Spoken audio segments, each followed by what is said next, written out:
All right, who the fuck did I marry? Part 2. So we both put on the table what it is that we wanted. We both had established we were dating for marriage. We were not dating just to date. We were not trying to be friends with benefits and none of that. So the dinner at Cheesecake Factory went really well. We laughed, we joked, we talked about people, which is kind of up my alley, my sense of humor.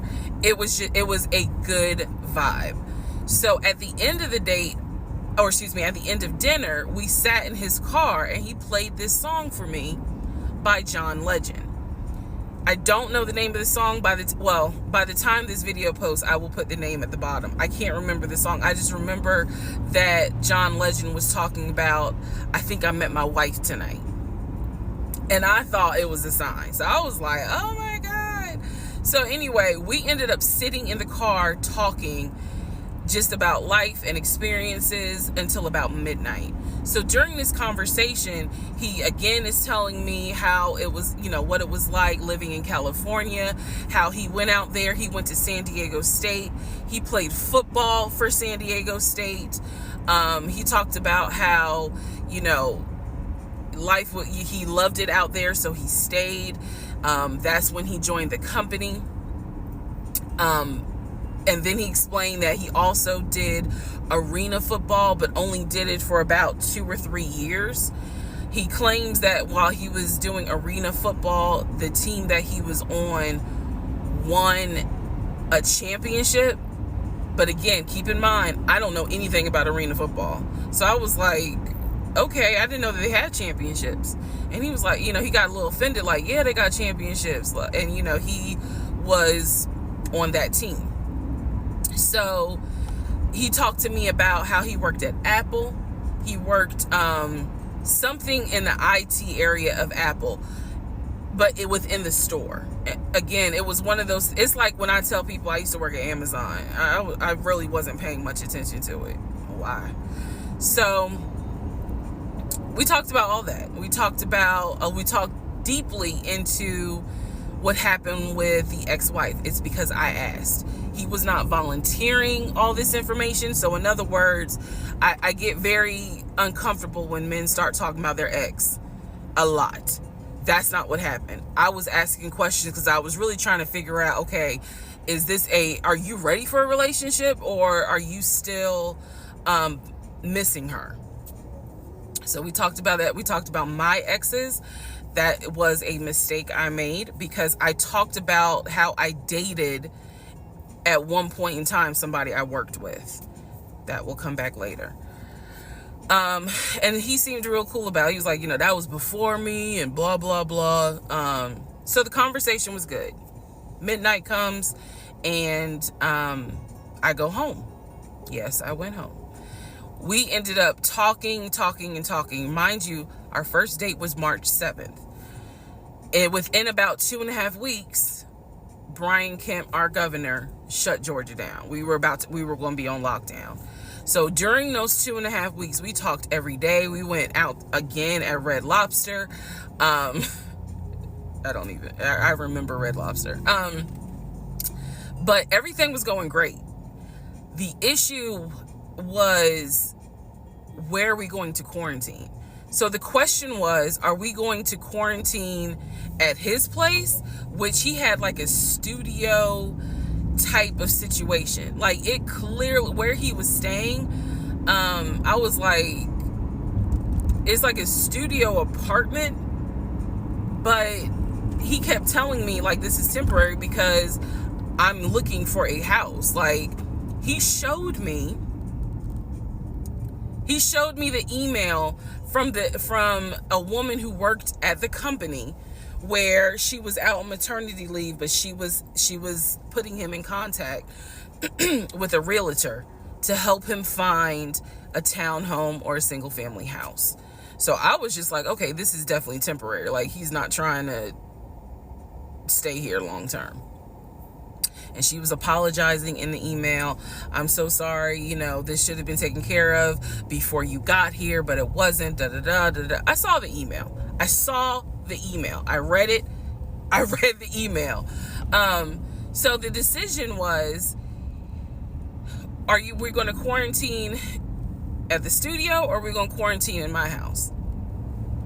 First mistake I made. Well, there's a lot, but this was a mistake I made. So ladies, caution moment. During one of our dates, because keep in mind, in those 2 weeks, we were seeing each other quite a bit. Nothing physical or anything like that. Just two people who I thought were really on some, all right, let's see if this is going to grow into something. He came to my house. When he came to my house, I had a 3-bedroom, 2.5 bath townhome. He was in a studio. Now, I'm telling you guys all of this in order of how it happened. So some things I'm probably going to insert what I was thinking and the mistake I made. Can I turn this off? No. Okay, I still need that. And I say that to say that I did not realize inviting him to my home probably made his eyes go, oh shit, she's a keeper. She got this 3-bedroom, 2.5 bath townhouse, and I'm in like a little studio. Yeah, let me go ahead and pursue this. What I need to do to quarantine here. The decision was made, quarantine at my house. So the state went on lockdown. He came and stayed with me in my home, and for the most part, in the initial beginning, it was fine. It was fine. The reason why I hesitate is because I grew up in the church. So for me, it was really like an internal struggle of, bruh, you always said you would never live with a guy unless he was your husband. And now you living with a dude and he ain't your husband. Like, it was a struggle for me because I knew better. And don't come for me. I'm just telling you the way I grew up. It was like that. It was not sitting right with me. But at the same time, I didn't want to quarantine by myself. I did not want to. So there we go. So he moved in. We talked about the bills. Let me clear something up that I said in the other video where I said he paid all the bills. He paid all the household bills. He did not pay my car payment, my cell phone, or my car insurance. He paid the rent, because my rent at the time was less than $1,000. He paid the utility bills.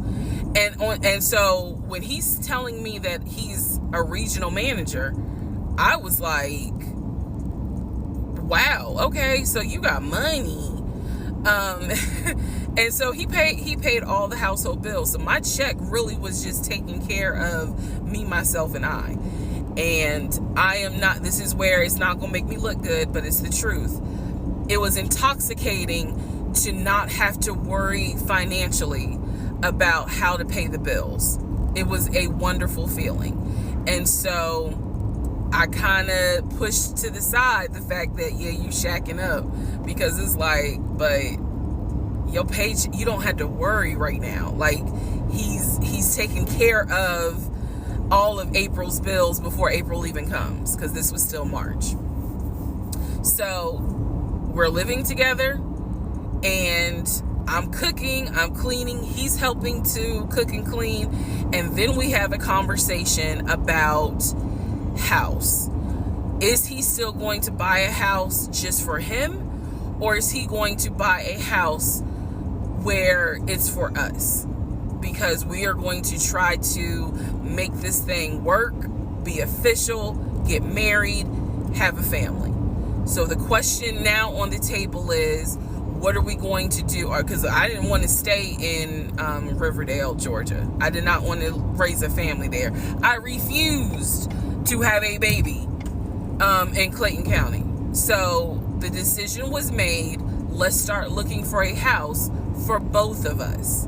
Remember, he was already looking for a house for him, but then he was like, you know what, we're together, I plan to marry you, let's look for a family home for the two of us. He was like, this is how much I was approved for. That's when he showed me the Chase paperwork. It was a letter stating that and it had the Chase emblem at the top. He showed me a letter stating that he was approved for $700.